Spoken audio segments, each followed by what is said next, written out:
la ferme-école. Le 19e est le siècle du passage de l'agriculture domestique vivrière à une agriculture industrielle et commerciale. Chaque département possède ses acteurs du changement. Ainsi dans l'Oise, les sociétés d'agriculture expérimentent et diffusent les nouvelles techniques. Leurs responsables sont des notables grands propriétaires disposant de fermiers et de régisseurs qu'il faut préparer à l'innovation. Gaston Vasselle propose de démontrer par l'exemple ce que doit être une ferme du 19e siècle et comment y conduire une agriculture productive et rentable. Pour cela, une éducation théorique et pratique des jeunes gens se destinant à l'agriculture est nécessaire. Son exploitation va ainsi devenir une ferme-école de 1865 à 1875 avant que l'Institut Lassalle de Beauvais ne devienne le grand formateur de l'agriculture régionale. Origine du domaine. La ferme seigneuriale, 18 siècle. À l'origine, le site appartenait à un ancien domaine seigneurial typique de la Picardie. En 1786, il est racheté par Louis-Gaston Vasselle-Thomas, un notable local issu d'une famille d'agriculteurs aisés. Cette acquisition marque le passage d'une propriété nobiliaire à une exploitation bourgeoise et modernisée. La cour de ferme, le logis et les dépendances sont organisés autour d'une grande cour rectangulaire fermée, modèle courant dans les fermes picardes. 1852, Louis-Honoré Gaston Vasselle. Son petit-fils, Louis-Honoré Gaston Vasselle, entreprend une reconstruction complète du domaine. Il fait édifier une ferme modèle avec des bâtiments disposés de façon rationnelle. La maison de maître, symbole de prestige et de gestion.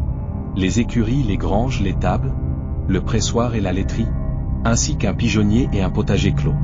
Ce nouvel ensemble architectural, en briques rouges et pierres blanches, reflète les idéaux d'efficacité et d'hygiène du Second Empire. La ferme-école, 1865 début XX siècle.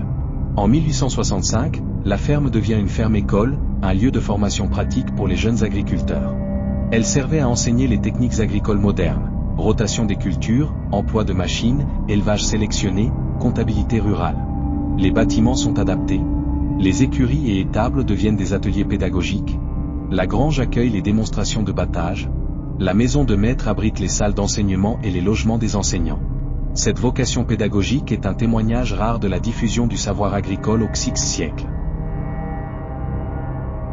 Retour à l'exploitation agricole, début XX 1970s. Après la fermeture progressive de la ferme-école, le domaine redevient une exploitation agricole privée. Les bâtiments continuent à être utilisés à des fins agricoles, stockage de grains, élevage, matériel. Certains aménagements, silos, hangars métalliques, viennent s'ajouter dans l'entre-deux-guerres. Malgré ces évolutions, la structure du XX siècle reste remarquablement conservée, ce qui a permis sa reconversion ultérieure. Transformation en musée, 1980 qu'aujourd'hui mais fermera en novembre 2025. Dans les années 1980, des passionnés locaux fondent l'association du Conservatoire de la vie agricole et rurale de l'Oise, ACVARO.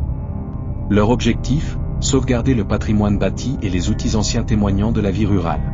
À partir de 1987 à 1988, les anciens bâtiments agricoles sont restaurés et transformés. La grange devient une salle d'exposition des machines agricoles, batteuses, charrues, tracteurs anciens. Et l'ancienne étable accueille la collection des métiers d'autrefois, forgerons, charrons, tonneliers.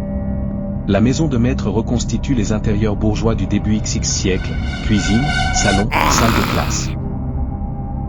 Architecture et patrimoine aujourd'hui. Le musée conserve l'organisation typique de la ferme picarde en quadrilatère, avec une cour centrale fermée.